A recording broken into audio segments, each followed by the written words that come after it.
মৰমৰ ছাত্ৰ-ছাত্ৰীসকল তোমালোক সকলোকে আমাৰ এই চেনেললৈ পুনৰবাৰ স্বাগতম জনাইছোঁ। আজিৰ এই ভিডিঅ'ত জিজ্ঞাছ টেলেণ্ট চাৰ্চ এক্সামৰ প্ৰিভিয়াছ ইয়াৰৰ কুৱেশ্যন পেপাৰখনৰ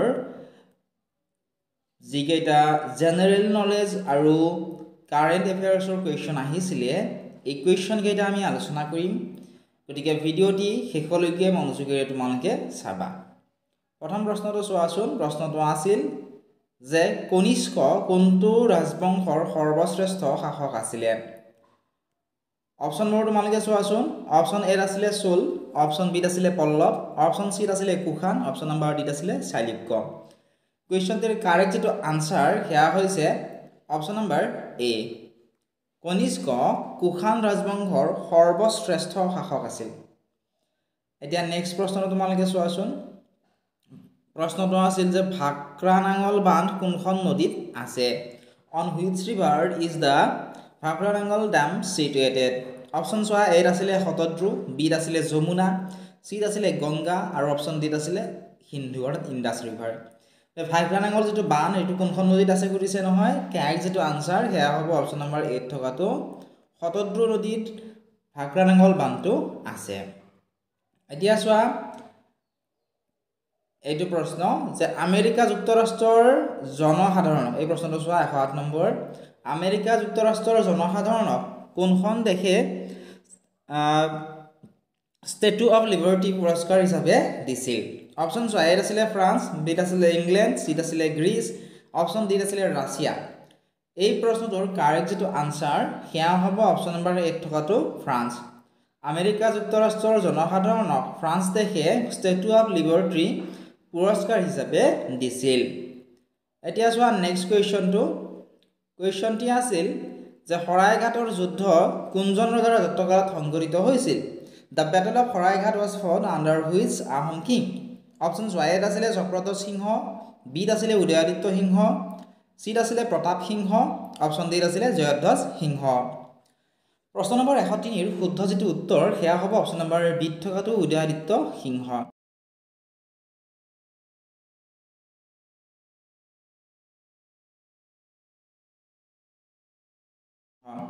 ষোল্লশ 71 চনত শৰাইঘাটৰ যুদ্ধ হৈছিল, এইটো মনত ৰাখিবা। কাৰ কাৰ মাজত হৈছিল এইটো কেতিয়াবা কুৱেশ্যন আহিব পাৰে। আহোম আৰু মোগলৰ মাজত হৈছিল। আহোমৰ সেনাপতি আছিল লাচিত বৰফুকন আৰু মোগলৰ সেনাপতি আছিলে ৰামসিংহ।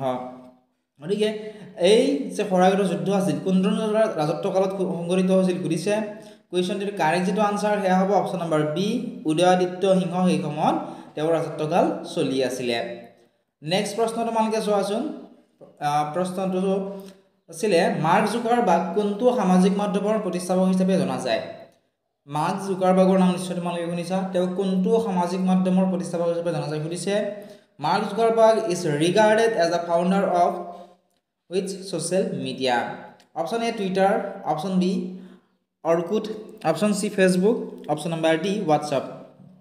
কাৰেক্ট এনচাৰ নিশ্চয় তোমালোকে জানা। ফেচবুকৰ যিজন প্ৰতিষ্ঠাপক সেয়া কোন হয়?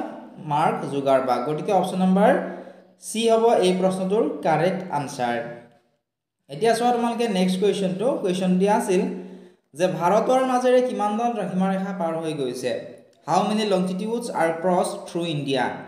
অপশ্যন এত আছিলে 68ডাল, অপশ্যন বিত আছিলে 29ডাল, অপশ্যন চিত আছিলে 360ডাল, অপশ্যন নম্বৰ ডিত আছিলে 4ডাল। এই প্ৰশ্নটোৰ কাৰেক্ট যিটো আনচাৰ সেয়া হ'ব অপশ্যন নম্বৰ বি টু। ভাৰতৰ মাজেৰে 29ডাল দ্ৰাঘিমা ৰেখা পাৰ হৈ গৈছে। প্ৰশ্ন নম্বৰ 110টো তোমালোকে চোৱা। প্ৰশ্নটো আছিল যে জ্ঞানপীঠ বঁটা লাভ কৰা প্ৰথমগৰাকী অসমীয়া কোন আছিল? The first Jnanpith award winner Assamese is? Option এত আছিলে বেণুধৰ শৰ্মা, অপশ্যন বিত আছিলে ডক্টৰ বীৰেন্দ্ৰ কুমাৰ ভট্টাচাৰ্য, অপশ্যন চিত আছিলে বিষ্ণু প্ৰসাদ ৰাভা, অপশ্যন নম্বৰ ডিত আছিলে নীলমণি ফুকন। প্ৰশ্নটোৰ কাৰেক্ট আনচাৰ অপশ্যন বি টু হ'ব। জ্ঞানপীঠ বঁটা লাভ কৰা প্ৰথমগৰাকী অসমীয়া আছিল ডক্টৰ বীৰেন্দ্ৰ কুমাৰ ভট্টাচাৰ্যদেৱ। এতিয়া চোৱা নেক্সট প্ৰশ্নটো তোমালোকে। এই গোটেইকেইটা প্ৰশ্ন তোমালোকৰ বাবে বহুত বেছি ইম্পৰ্টেণ্ট হয়। 2024 চনত যুৱ ভাৰোত্তোলনত স্বৰ্ণ পদক বিজয়ী কোন আছিলে? The gold medal winner in the world youth weight lifting of 2024 is? Option এত আছিলে হিমা দাস, অপশ্যন বিত আছিলে বেদব্ৰত ভৰালী, অপশ্যন চিত আছিলে অস্মিতা ভৰালী, অপশ্যন নম্বৰ ডিত আছিলে জয়ন্ত তালুকদাৰ। কুৱেশ্যনটিৰ কাৰেক্ট আনচাৰ অপশ্যন বি টু হ'ব। 2024 বৰ্ষত বিশ্ব যুৱ ভাৰোত্তোলনত স্বৰ্ণ পদক বিজয়ী আছিলে বেদপ্ৰদ ভৰালী এতিয়া চোৱা তোমালোকে নেক্সট কুৱেশ্যনটি আছিল যে গব্বৰ সিং বুলি তলৰ কোনজন অভিনেতাক কোৱা হয় which of the following actor is known as Gabbar Singh option চোৱা এ আছিলে অমিতাভ বচ্চন বি আছিলে ধৰ্মেন্দ্ৰ সি আছিলে দিলীপ কুমাৰ ডি আছিলে আমজাদ খান গতিকে গব্বৰ সিঙৰ নাম তোমালোকে নিশ্চয় শুনিছাই গতিকে গব্বৰ সিং বুলি ক'লে আমি আমজাদ খানক বুজো গতিকে অপচন ডি হ'ব কাৰেক্ট আনসাৰ গব্বৰ সিঙৰ যিটো কাৰেক্ট ক্যাৰেক্টাৰ আছিল তো আমজাদ খানে কৰিছিলে নেক্সট কুৱেশ্যন চোৱা ভিটামিন এ ৰ অভাৱজনিত ৰোগ হ'ল deficiency of vitamin A causes অৰ্থাৎ আমাৰ দেহত যদি ভিটামিন এ ভিটামিন বি বা ভিটামিন সি এইবোৰ ভিটামিনৰ যদি অভাৱ হয় বা ভিটামিন ডিৰ অভাৱ হয় তেতিয়াহ'লে বিভিন্ন বেমাৰ হ'ব পাৰে গতিকে যদি আমাৰ দেহত দীৰ্ঘদিন ধৰি ভিটামিন এৰ অভাৱ হয় তেতিয়াহ'লে ইয়াৰ ফলত কি ৰোগ হ'ব পাৰে সেয়া আমাক সুধিছে অপচন আছিলে এ কুকুৰিকণা বি আছিলে স্কাৰ্ভি সি আছিলে ৰিকেট ডি আছিলে কলেৰা প্ৰশ্নটোৰ কাৰেক্ট যেটো আনসাৰ সেয়া হ'ব অপচন নম্বৰ 8 থকাটো কুকুৰিকণা ভিটামিন এৰ অভাৱজনিত ৰোগ হৈছে কুকুৰিকণা মানে দিনত দেখা পায় কিন্তু গধূলি হ'লে দেখা নাপায় এতিয়া নেক্সট প্ৰশ্ন চোৱা এডলফ হিটলাৰ কোনখন দেশৰ শাসক আছিলে Adolf Hitler was the ruler of option A আছিলে ইটালী অপচন বি আছিলে ফ্ৰান্স অপচন সি আছিলে জাৰ্মানী অপচন নম্বৰ ডি আছিলে ইংলেণ্ড কুৱেশ্যনটিৰ কাৰেক্ট আনসাৰ অপচন সি টু হ'ব এডলফ হিটলাৰ জাৰ্মানীৰ এজন তেওঁ শাসক আছিলে এতিয়া চোৱা তোমালোকে নেক্সট প্ৰশ্ন নম্বৰ 107 প্ৰশ্নটো আছে তলৰ কোনখন ৰাষ্ট্ৰীয় উদ্যানত সিংহ পোৱা যায় অপচনবোৰ তোমালোকে চোৱাচোন অপচনবোৰ আছিলে এনে ধৰণৰ এটা আছিলে কাজিৰঙা মানস গিৰ আৰু Jim Corbett correct answer option C টু হ'ব গিৰ ৰাষ্ট্ৰীয় উদ্যানত সিংহ পোৱা যায় ঠিক আছে নেক্সট প্ৰশ্নটো তোমালোকে চোৱাচোন এটো বহুত বেছি ইম্পৰ্টেন্ট প্ৰশ্ন হয় যে ভাৰত আৰু বাংলাদেশৰ মাজৰ আন্তঃৰাষ্ট্ৰীয় সীমাৰেখাডালৰ নাম কি what is the name of the international border line between India and Bangladesh এটা যোৱা ভাৰত আৰু পাকিস্তানৰ মাজতো কি আছে আন্তঃৰাষ্ট্ৰীয় সীমাৰেখা আছে ঠিক তেনেকৈ ভাৰত আৰু চীনৰ মাজতো আন্তঃৰাষ্ট্ৰীয় সীমাৰেখা আছে আমাক সুধিছে যে ভাৰত আৰু বাংলাদেশৰ মাজত যিটো আন্তঃৰাষ্ট্ৰীয় সীমাৰেখা আছে সেইডালক কি বুলি কোৱা হয় what is the name of the international border line between India and Bangladesh option A McMahon line option B Radcliffe line option C Durand line option number D সৰল ৰেখা কাৰেক্ট যেটো আনসাৰ হেয়া হ'ব অপচন নম্বৰ বি থকাটো Radcliffe line next প্ৰশ্ন তোমালোকে চোৱাচোন প্ৰশ্নটো আছিলে 120 নম্বৰটো চোৱা 2024 বৰ্ষত বড়ো জনগোষ্ঠীৰ কোনবিধ সামগ্ৰীয়ে জিআই টেগ লাভ কৰিছে which product of Boros has given GI tag in 2024 option A আছিলে আৰনাই অপচন বি আছিলে গামুচা অপচন সি আছিলে খাৰী অপচন নম্বৰ ডি আছিলে মেখেলা প্ৰশ্নটোৰ শুদ্ধ যেটো উত্তৰ হেয়া হ'ব অপচন নম্বৰ 8 থকাটো আৰনাই লাভ কৰিছে জিআই টেগ লাভ কৰিছে 2024 বৰ্ষত যেটো বড়ো জনগোষ্ঠীৰ আছিল ঠিক আছে নেক্সট প্ৰশ্ন তোমালোকে চোৱাচোন বন্দে মাতৰম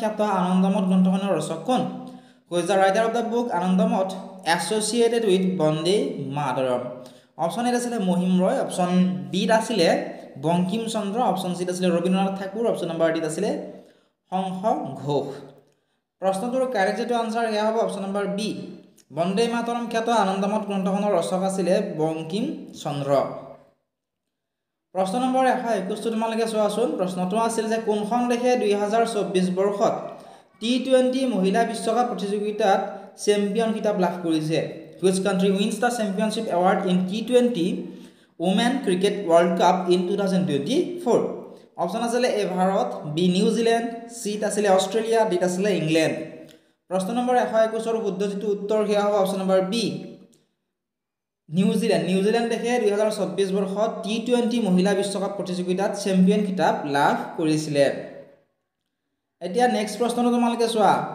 প্ৰশ্নটো আছিল এনে ধৰণৰ যে জাপানৰ জনপ্ৰিয় গায়ক পাপনৰ প্ৰকৃত নাম কি আছিল what is the actual name of popular singer Papon option A আছিল জীবন বৰঠাকুৰ কাৰ নাম আছিল জুবিন গাৰ্গৰ যেটো প্ৰকৃত নাম হেয়া আছিল জীবন বৰঠাকুৰ ঠিক আছে মনত ৰাখিবা এটো কোৱেশ্চন এবাৰ হয়তো পৰীক্ষা দিব পাৰে কাৰণ জুবিন গাৰ্গৰ কি হৈছিল মৃত্যু হৈছিল হয়নে নেক্সট চোৱা অপচনটো আছিল অংগৰাগ মহন্ত অপচন সি আছিল Khagen Mahanta option number D আছিল অনুৰাগ মহন্ত কাৰেক্ট যেটো আনসাৰ সেয়া হ'ব অপশ্যন নম্বৰ বি জনপ্ৰিয় গায়ক পাপনৰ প্ৰকৃত নাম হৈছে অংগৰাগ মহন্ত নেক্সট প্ৰশ্ন তোমালোকে চোৱা বৰ্তমান ভাৰতৰ উচ্চতম ন্যায়ালয়ৰ মুখ্য ন্যায়াধীশ কোন who is the present chief justice of supreme court of India এইটো যদি চেঞ্জ হৈছে তোমালোকে জনাবা মোৰ বোধেৰে সঞ্জীৱ খান্নাই হ'ব লাগে কাৰেক্ট আনসাৰ যদি চেঞ্জ হৈছে তোমালোকে প্লিজ জনাবা ঠিক আছে নেক্সট তোমালোকে চোৱা ভাৰতৰ ৰাষ্ট্ৰপতি হোৱা একমাত্ৰ অসমীয়া গৰাকী কোন who is the lone Assamese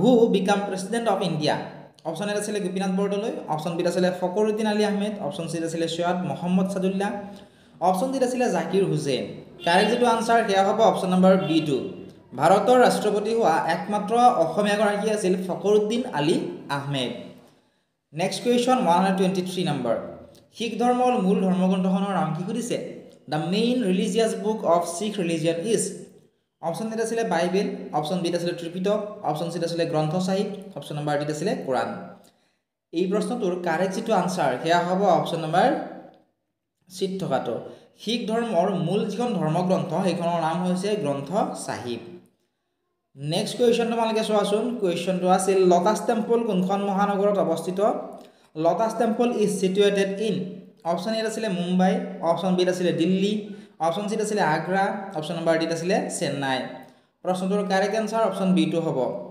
lotus temple দিল্লীত অৱস্থিত নেক্সট কুৱেশ্যন জগদীশ চন্দ্ৰ বসু এজন ড্যাছ আছিল Jagadish Chandra Basu was a dash option A সংগীতজ্ঞ মিউজিচিয়ান অপশ্যন বি স্বাধীনতা সংগ্ৰামী ফ্ৰীডম ফাইটাৰ অপশ্যন সি জীৱবিজ্ঞানী বায়'লজিষ্ট অপশ্যন ডি ৰাজনীতিবিদ অৰ্থাৎ পলিটিচিয়ান কুৱেশ্যন নম্বৰ 124 কাৰেক্ট যেটো আনসাৰ সেয়া হ'ব অপশ্যন নম্বৰ চি থকাটো জগদীশ চন্দ্ৰ বসু এজন জীৱবিজ্ঞানী আছিল অৰ্থাৎ বায়'লজিষ্ট আছিলে নেক্সট কুৱেশ্যন তোমালোকে চোৱা এতিয়া কুৱেশ্যন নম্বৰ 118 কুৱেশ্যনটি আছিল 2024 বৰ্ষত কোনে দাদা সাহেব ফাল্কে বঁটা লাভ কৰিছে হু উইন্স দ্য দাদা সাহেব Phalke award in 2024 option A আছিলে সলমান খান অপশ্যন বি মিথুন চক্ৰৱৰ্তী অপশ্যন সি নানা পাটেকাৰ অপশ্যন নম্বৰ ডি আছিলে আশা পাৰেখ কুৱেশ্যন নম্বৰটোৰ কাৰেক্ট যেটো আনসাৰ সেয়া হ'ব অপশ্যন নম্বৰ বি টু 2024 বৰ্ষত মিথুন চক্ৰৱৰ্তীয়ে দাদা সাহেব ফাল্কে বঁটা লাভ কৰিছিল প্ৰশ্ন নম্বৰ 125 অস্তিত্বৰ বাবে সংগ্ৰাম এই উক্তিটো কাৰ আছিলে struggle for existence is associated to whom option A আছিলে ব্ৰাণ্ডেড ৰাছেল অপশ্যন বি আছিলে চাৰ্লছ ডাৰউইন অপশ্যন চি আছিলে ৰাদাৰফোৰ্ড অপশ্যন ডি আছিলে গেলিলিও কুৱেশ্যনটিৰ কাৰেক্ট আনসাৰ অপশ্যন বি টু হ'ব অস্তিত্বৰ বাবে সংগ্ৰাম এই বিখ্যাত উক্তিটো আছিল চাৰ্লছ ডাৰউইনৰ এতিয়া চোৱা নেক্সট কুৱেশ্যনটি আছিল যে বৰ্তমান অসম বিধানসভাৰ অধ্যক্ষ কোন